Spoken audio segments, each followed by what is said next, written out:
Pasukan perlawanan Hizbullah dari Lebanon menargetkan serangannya ke lokasi-lokasi penting di wilayah Israel.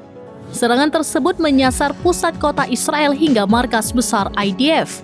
Para pejuang perlawanan Islam berhasil menargetkan pergerakan elemen musuh di pemukiman Zionis Meskaf Am dengan beberapa rudal.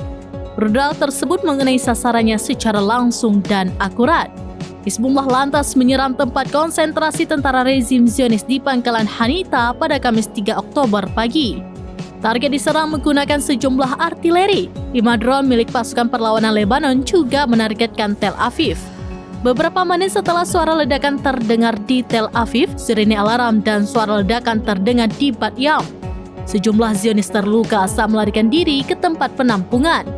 Media-media rezim Zionis juga melaporkan penetrasi beberapa drone ke wilayah pendudukan Golan. 5 orang tewas dan 8 orang luka-luka dalam serangan roket rezim Zionis terhadap sebuah gedung di Al-Balqora. Selain itu, puluhan roket perlawanan kembali menyerang wilayah Israel pada Jumat 4 Oktober 2024. Namun, tidak ada kerusakan yang dilaporkan akibat serangan tersebut. Pasukan pertahanan Israel mengatakan bahwa sekitar 20 roket ditembakkan dari Lebanon menuju wilayah Haifa.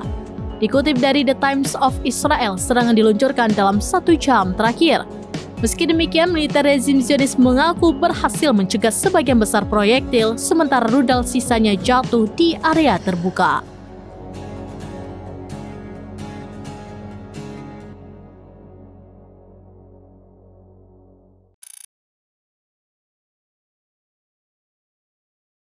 Download Tribun X sekarang. Menghadirkan lokal menjadi Indonesia.